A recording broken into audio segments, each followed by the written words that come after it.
Vamos de inmediato con más informaciones porque el gobierno anunció el plan Impulso. Como les decíamos al principio, uno de los proyectos que más ha llamado la atención en esta administración para mejorar el desempeño de la economía, así como para aumentar el empleo. Esperan disminuir las tasas de interés en 2 puntos porcentuales, gestionar mejor la deuda, controlar la inflación, mantener la estabilidad del colón, entre otras medidas. Establecieron 10 que buscan disminuir los costos de producción, incentivar a los pequeños productores, la capacitación de mano de obra acorde con las necesidades del mercado, la simplificación de trámites y el desarrollo de obra pública. Para hablar sobre este tema está con nosotros don Enrique Egloff, presidente de la Cámara de Industria, Solman Vargas, director ejecutivo del Colegio Federado de Ingenieros Arquitectos, y Luis Diego Herrera, economista del Grupo Financiero ACOBO. Muy buenos días, caballeros. Buenos días. Buenos días. Don Enrique, es de aplaudir esta decisión del gobierno. ¿Cómo puede recibirla? ¿Cómo la recibe el sector industrial? Buenos días. Bueno, yo creo que buenos días, Jonathan, buenos días, Julieta, buenos días, colegas, compañeros y amigos. Nosotros lo vemos bien, vemos que este es, yo diría, el inicio de un proceso de acciones que estábamos esperando en Costa Rica para poder ayudar a dinamizar el crecimiento de la economía. La economía, como ustedes bien saben y como se ha publicado, ha venido a menos. Y si bien es cierto, hay un conjunto de acciones propuestas que deben ejecutarse, y ese es el punto, ¿verdad? Tasas de interés, reducción de las tasas de interés, definitivamente puede tener un impacto. Esperemos que inicie un proceso de implementación de acciones que permitan que las tasas puedan reducirse, ojalá en el plazo más corto posible. Sin embargo, creemos que para un crecimiento importante, para que Costa Rica pueda atender las necesidades, para que Costa Rica pueda aspirar, como lo hemos venido diciendo desde hace ya muchos años, ¿verdad? A resolver muchos de los problemas de pobreza, de inequidad y de desarrollo, tenemos que crecer a niveles muy superiores al 3 y el 4% que estamos creciendo hoy. Entonces creemos que se van a requerir, ¿verdad?, otro tipo de acciones adicionales, más profundas y tal vez de mayor impacto a lo largo del tiempo, pero vemos con muy buenos ojos lo que está planteando el señor presidente y ahora lo que corresponde es apoyarlo y ayudarlo a ejecutar.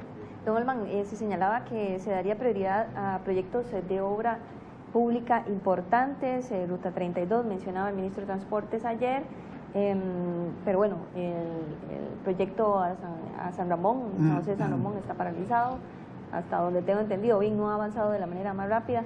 ¿Cómo garantizar esa agilidad o al menos esa prioridad para proyectos de obra pública?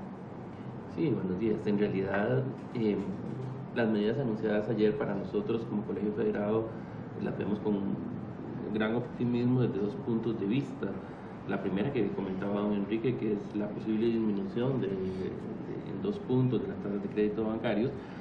Obviamente nos satisface mucho, ojalá se pueda lograr, porque como ustedes saben, el crédito bancario es en realidad la sangre del sistema de la construcción, ¿verdad? El crédito bancario es fundamental para que la gente decida invertir en mejorar sus viviendas, ampliar sus negocios, mejorar su industria, todo ese tipo de cosas, o construir obra nueva, y entonces desde ese punto de vista cualquier medida que facilite o estimule el que la gente pueda obtener un crédito bancario determinado va a generar un impacto importante en el sector de la construcción.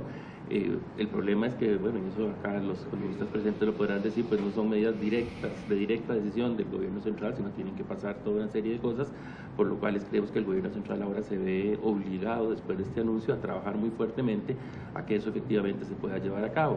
Y la otra buena noticia fue que, bueno, se le iba a dar una prioridad a la inversión pública en infraestructura. Nos parece que tal vez la cifra que se utilizó ayer de 650 millones de dólares se queda un poco corta. Creemos que incluso hay una mayor disponibilidad de recursos a través de empréstitos que el gobierno central tiene para la inversión en obra pública. Pero lo importante es que se empiecen a ejecutar. Realmente ha habido una inacción importante durante un periodo de tiempo ya muy fuerte. la inversión pública, en obra pública más bien ha disminuido porcentualmente con respecto a lo que habían sido los últimos años, y eso puede ser también un segundo gran dinamizador del sector de la construcción.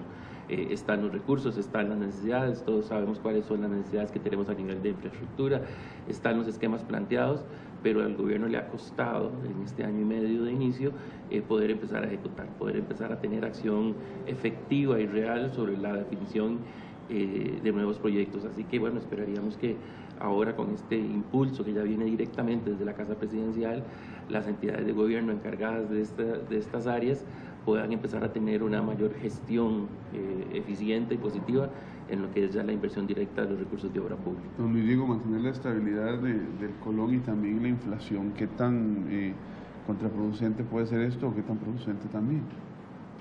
Digamos, esas dos condiciones que usted menciona vienen del sector externo. Eso es importante tenerlo en cuenta. El Poder Ejecutivo no necesariamente puede garantizar la estabilidad en el tipo de cambio y en la inflación. Son factores que son dados para la economía nacional. Entonces, el gobierno se enfrenta a ese entorno y tiene libertad, por ejemplo, para intentar bajar las tasas de interés, pero es algo que viene dado. No necesariamente eso lo puede explicar totalmente el Poder Ejecutivo. Entonces, en ese entorno le da espacio al Poder Ejecutivo para intentar bajar las tasas de interés, de esta manera intentar incentivar el crédito y reactivar la economía. ¿Se puede reactivar la economía con este proyecto que está presentando el presidente, con estos 10 puntos, estas 10 medidas? Yo creo que sí se podría, pero hay un factor que es muy importante, que las personas que se atreven a hacer nuevas inversiones, nuevos negocios, tengan la confianza en el entorno y en lo que está proponiendo el gobierno para llevar a cabo la reactivación, porque si bajamos la tasa de interés o los bancos del Estado logran hacer que la tasa de interés baje un poco, pero los empresarios no tienen la confianza para realizar nuevas inversiones, no se reactiva la economía. Entonces eso es un tema importante que se tiene que tener en cuenta. ¿Genera empleo, don Enrique?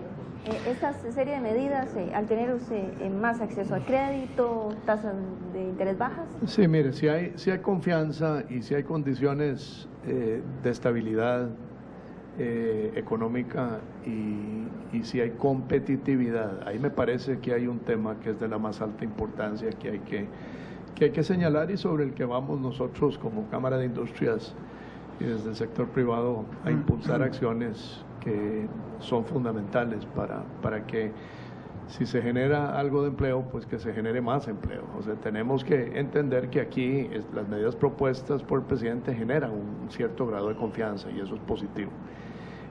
Lo vemos con buenos ojos, pero creemos que hay toda una serie de acciones adicionales que deben implementarse, algunas de las cuales ya están contempladas en algunos planteamientos que recientemente, por ejemplo, anunció el señor presidente, como el Plan Nacional de Energía. Tiene que haber tarifas eléctricas competitivas para la industria y las instituciones tienen que ser sometidas, particularmente los generadores y las empresas que están públicas y privadas, pero especialmente las instituciones del Estado, porque el sector privado ha venido tomando acciones para buscar mejorar sus niveles de eficiencia. Tiene que haber acciones en el sector público para que haya mayor eficiencia en la prestación de los servicios. En materia de energía y en materia de tarifas eléctricas, tenemos que entender que la eficiencia es la que puede traducirse en mejores condiciones y mejores tarifas para los sectores productivos. Costa Rica se volvió caro y tenemos que crear condiciones que permitan que, además de la diferenciación que como país tenemos, porque aportamos valor agregado, porque nuestro recurso humano es más calificado, tenemos que tomar acciones que ayuden a incentivar la inversión más y a hacer crecer la producción. Enrique, ¿desde cuándo viene presentándose el problema con las tarifas eléctricas?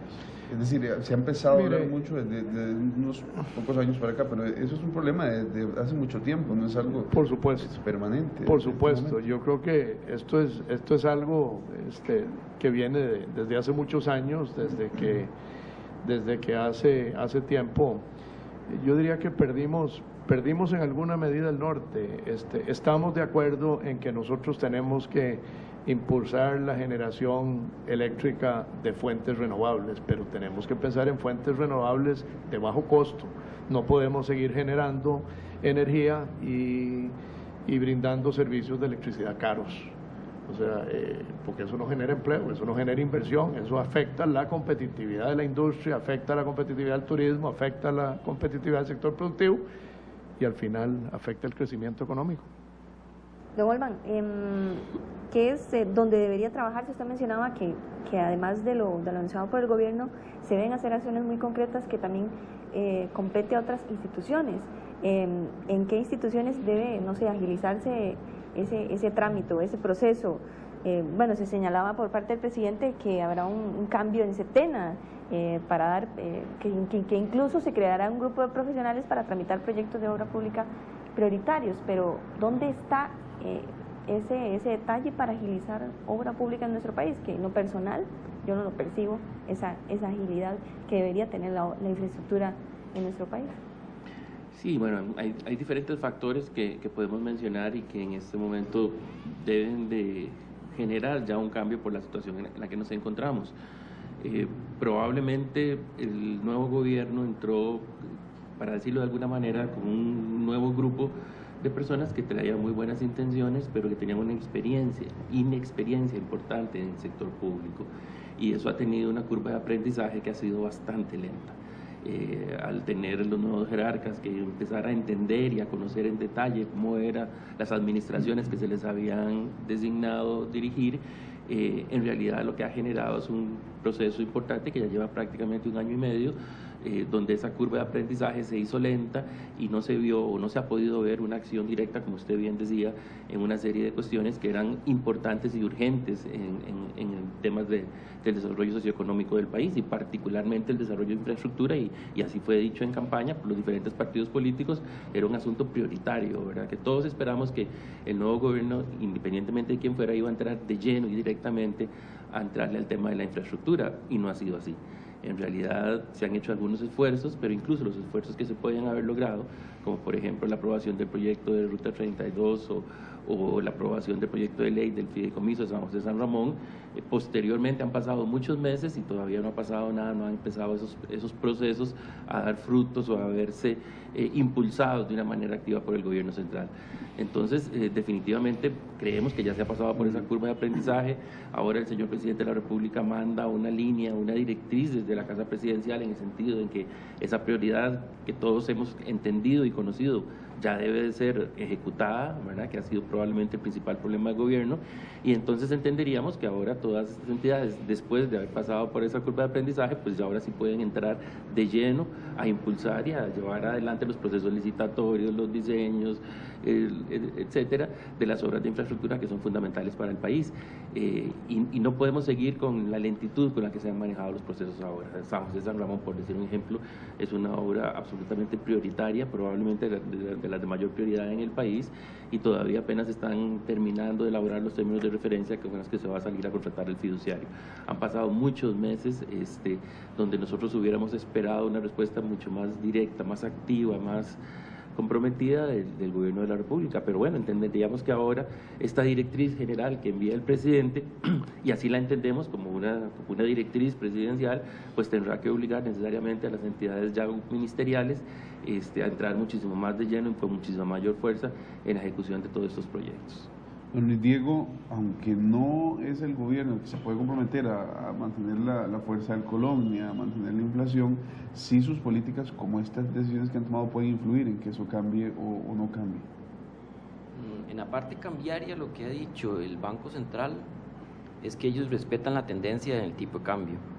Sí, está bien, están interviniendo para que no existan cambios bruscos, pero no explican totalmente la tendencia. O sea, Costa Rica se ha visto inundada por dólares y ha provocado la tendencia que hemos observado en el tipo de cambio, o sea, que es a la apreciación. Y por el lado de los precios, mucho está influenciado por los precios del petróleo. Entonces, como les digo, son factores que no necesariamente son explicados a lo interno de la economía, o sea, son factores que vienen de afuera. O sea, el precio del petróleo nosotros lo tenemos como dado y eso hace que la variación en el índice de precios sea negativa y el gobierno espera que cierre en 0%. Y por la parte del tipo de cambio, son la cantidad de dólares que han entrado debido a los bajos costos de endeudamiento en el exterior por la política expansiva de Estados Unidos, que hace que las economías tengan el incentivo de financiarse en el exterior, traer esos dólares a las economías y por ende presionar el tipo de cambio a la apreciación, particularmente en Costa Rica, porque la entrada de dólares se ha dado desde el punto de vista privado y público. El gobierno también trajo una importante cantidad de dólares a la economía.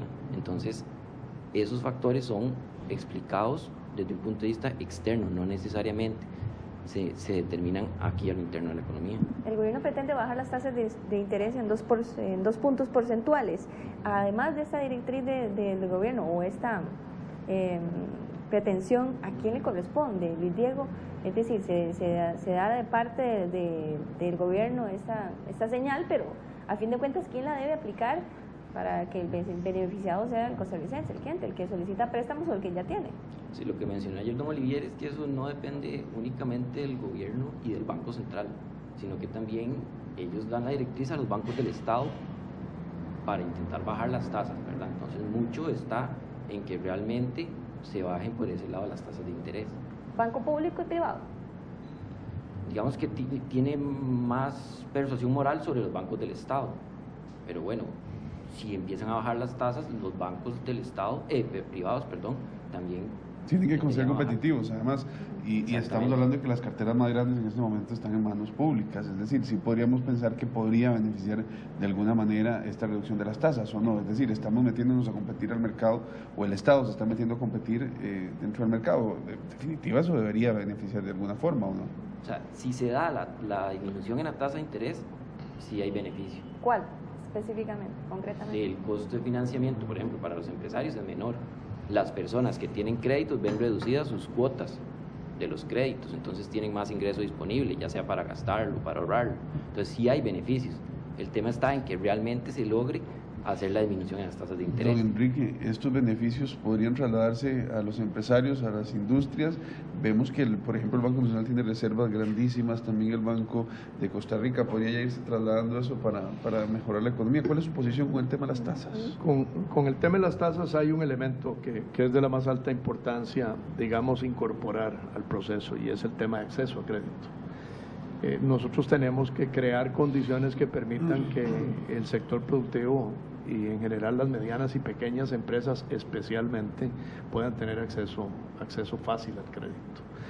Aquí tenemos que hablar de financiamiento para innovación, tenemos que hablar de capital de riesgo, tenemos que hablar de financiamiento a medianas y pequeñas empresas para ayudarlos a crecer, tenemos que, desde Banca de Desarrollo vamos a estar impulsando acciones. El presidente anunció duplicar la cantidad de recursos que se espera colocar a través de Banca de Desarrollo. Nosotros somos parte del Consejo Rector como Cámara de Industrias de Costa Rica y en eso estamos trabajando ya desde hace varios meses, desde que la nueva ley del sistema de banca para el desarrollo entró en vigencia en el mes de abril de este año.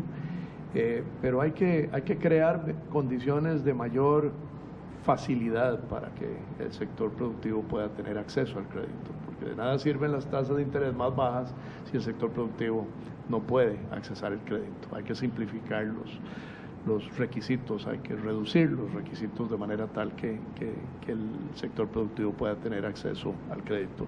Y se dice bien cuando se reflexiona sobre que esto es un asunto de competencia de los bancos comerciales, ¿verdad? El presidente puede emitir una directriz y la ha emitido, ahora corresponde a los bancos crear esas condiciones y al Banco Central y al gobierno con el manejo adecuado de la deuda, que no existan presiones sobre las tasas de interés para que puedan reducirse de manera efectiva. Se anuncia que se crearán más de 21.000 plazas en el Instituto Nacional de Aprendizaje para la formación de técnicos en especialidades más demandadas por las empresas, don Enrique. ¿Cuáles son esas especialidades que se necesitan en este momento en el país?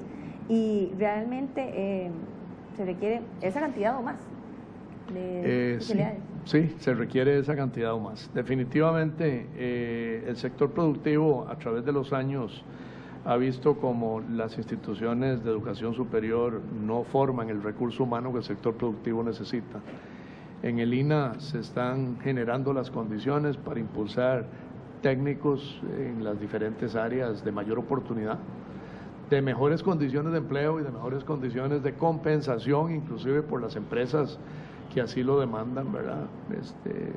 Gente formada en áreas de carreras técnicas, ¿verdad? Que son las que tienen hoy día mayores oportunidades en el país por la inversión extranjera y también por la inversión nacional que busca cómo innovar y cómo producir más eficientemente.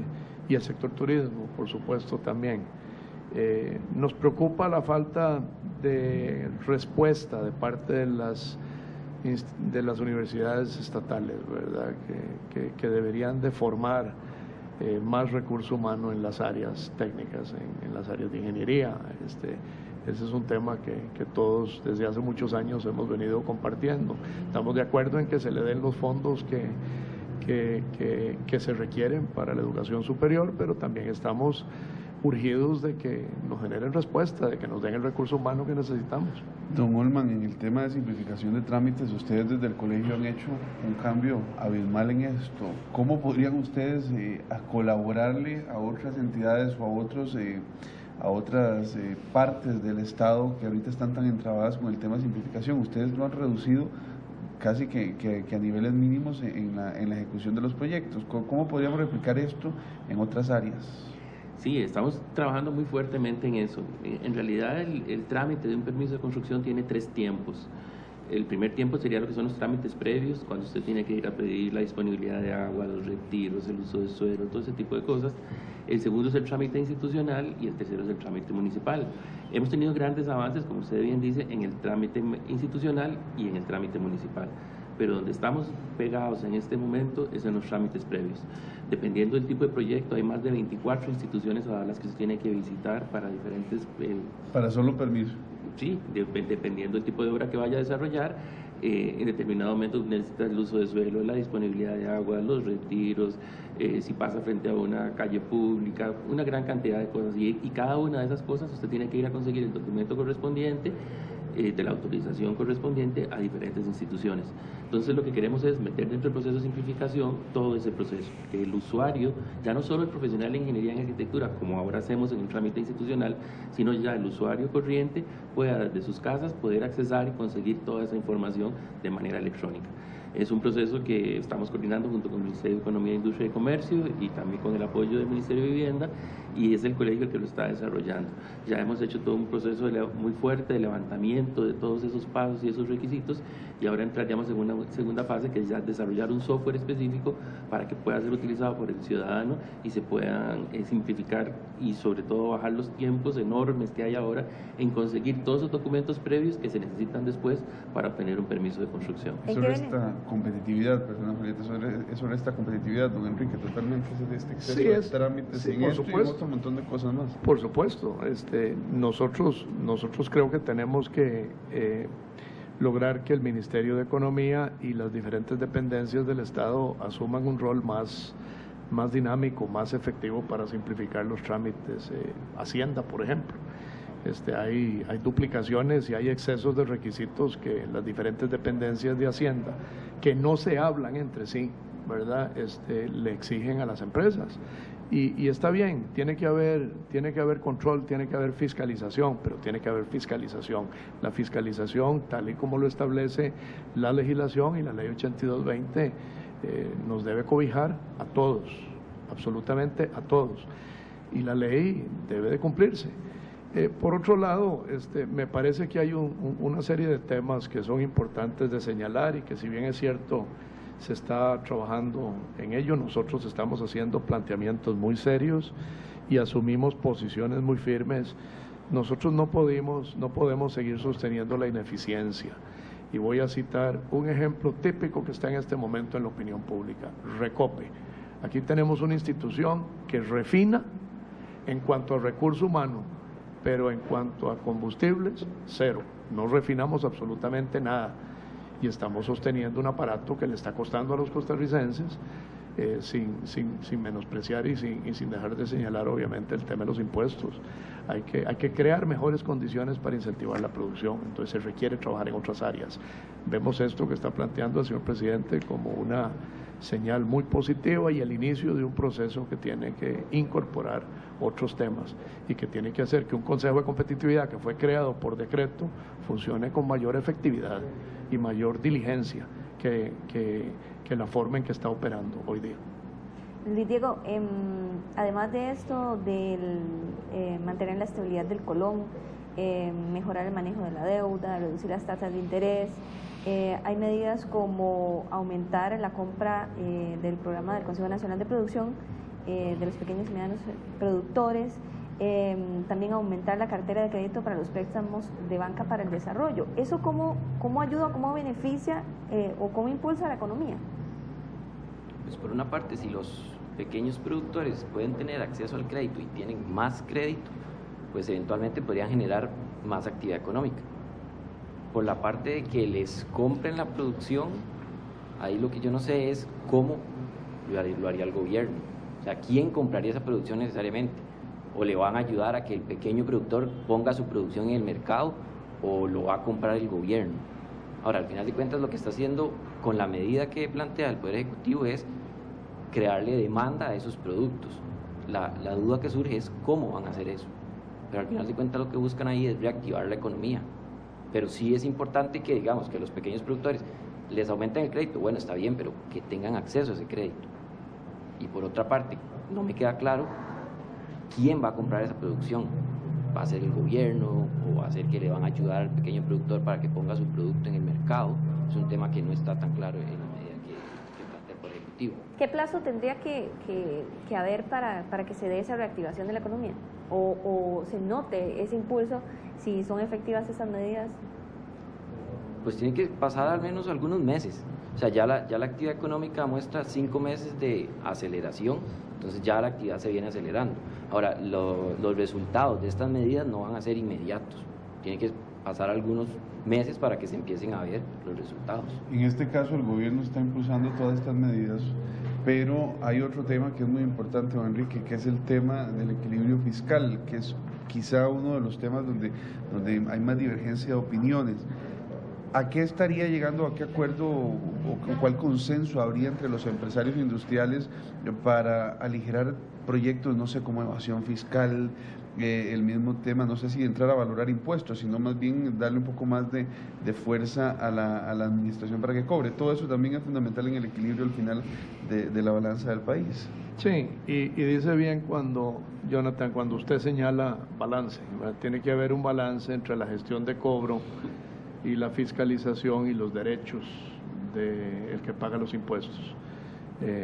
Porque al final de cuentas al sector productivo y al que paga impuestos hay que dejarlo producir y hay que dejarlo generar riqueza para poder traducir esa riqueza en más crecimiento y en más impuestos. Tenemos que definitivamente intensificar los esfuerzos para combatir el contrabando. La evasión fiscal hay que de manera muy efectiva combatirla. Nosotros estamos de acuerdo en que el Estado tiene que tener herramientas de control. La Cámara de Industrias ha venido insistiendo desde hace ya muchísimos años, y no es con este gobierno, sino es con gobiernos anteriores, de que aquí tenemos que ir a una reforma fiscal, no a una reforma tributaria, y que tenemos que entrarle de fondo al tema del gasto, el tema de los salarios del sector público, el tema de las convenciones colectivas, el tema de los excesos, el tema de los pluses salariales que favorece a unos pocos, ¿verdad? No puede afectar a 3,5 millones de la población costarricense, y eso es lo que está pasando, porque hemos perdido competitividad por defender una serie de privilegios y excesos en Costa Rica que favorecen a unos pocos. Yo entiendo que aquí hablemos y se diga, aquí tenemos que entender que hay derechos adquiridos. Hay 3,5 millones de costarricenses que tienen el derecho a tener condiciones de vida mejor, a tener empleo y a que puedan encontrar en una economía pujante, en una economía que crezca de manera importante, oportunidades de empleo para poder tener trabajo y llevar sustento a sus hogares. Yo creo que ahí es donde están los derechos de los costarricenses que tenemos que defender. Finalmente, don Olman, pregunta que se me quedó anteriormente, el gobierno dice modernizar Setena, y entre eso, como le mencionaba, crear un grupo de profesionales que atiendan estos proyectos de infraestructura de inversión en obra pública prioritarios. ¿Qué viene esto a dar en esa agilización de obra pública en nuestro país?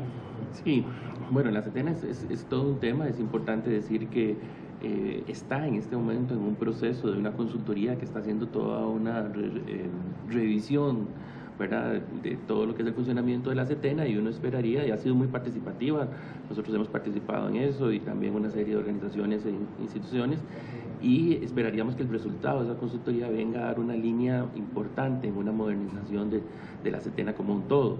Una de las cosas fundamentales en la Setena es que actualmente están yendo a la Setena una gran cantidad de proyectos que no tienen mayor impacto y que generan una gran cantidad de volumen, que generan una gran cantidad de trabajo y generan una presa, y la Setena entonces tiene que dedicar una importante cantidad de tiempo a resolver esos proyectos que no deberían estar ahí porque su impacto realmente es poco, y en cambio queda con menos tiempo para analizar y estudiar los proyectos que sí generan un gran impacto y que sí hacen y justifican su paso por un análisis de todo lo que son las políticas ambientales en el desarrollo de los proyectos en la Setena.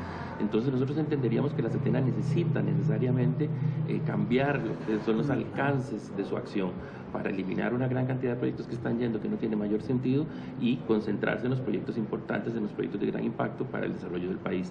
Desde ese punto de vista, pues generar que haya un grupo de especialistas, entendería lo que dijo el señor presidente ayer, que se van a dedicar a darle prioridad a estos proyectos, es muy importante, pero no resuelve el problema del todo. El problema del todo necesita una reestructuración donde se le quite a la Setena la responsabilidad de analizar un montón de proyectos de muy poca importancia, de muy poco impacto, que eso se puede manejar a través de los desarrollos profesionales directos, y dejar a la Setena realmente para los proyectos de gran importancia y gran trascendencia que tiene el país.